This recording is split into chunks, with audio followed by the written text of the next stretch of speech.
Magandang gabi po sa inyong lahat. Tayo magbabalik ulit dito sa ating munting channel, guys. Ayan, para mag-discuss ulit ng coins. Ayan. Kung magkano na ang kanyang bintahan sa ating mga online selling, isa naman tayong collector, guys. Magandang gabi po sa inyong lahat. Ang pag-uusapan natin barya, guys, ayan, para malaman nyo po, ito po ay bansang Amerika. United States of America, ayan, 1776 hanggang 1976, ayan, ang ating pag-uusapan. Pera po ng bansang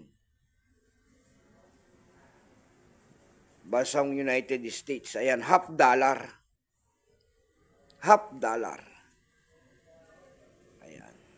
Pero bago yan tayo magpapasalamat muna sa lahat ng masugid na tagapagsubaybay dito sa aking YouTube channel, guys. Lalo-lalo na ang aking mga subscriber dyan. Thank you so much sa inyong lahat. Mabuhay po kayo and God bless. Maraming salamat din po sa mga manonood ko dyan sa aking FB page. Lahat po na nakapalo sa aking FB page. Thank you so much sa inyong lahat.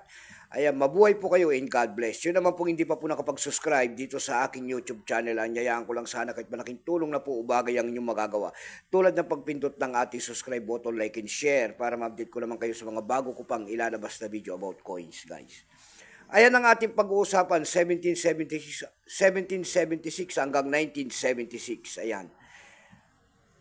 Ayan, kung tingnan natin ang presyo niyan, ayan guys, Liberty po.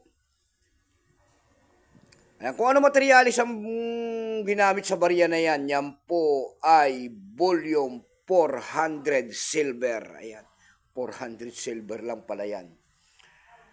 May bigat lamang itong 11.5 grams. May haba itong 30.61 mm.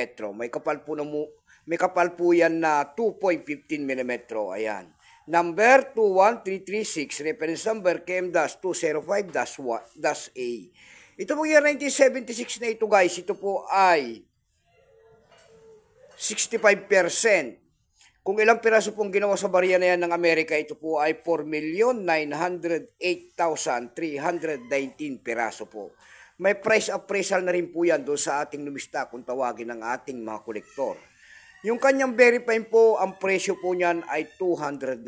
Yung kanyang extra fine naman po ay 300. Yung kanyang almost uncirculated ay nagkakahalaga yan ng 310 pesos. Dako tayo sa kanyang presyo. Ayan, sa ating eb.com po, ayan, tingin tayo kasi ng kanyang presyo. Sa eb.com, guys, meron tayo nakita nagbebenta nito ng $10. Nasundan po yan ng $9.20. Ayan, mayroon naman tayo nakita doon nagbebenta nito na pangatlo ng $8.95.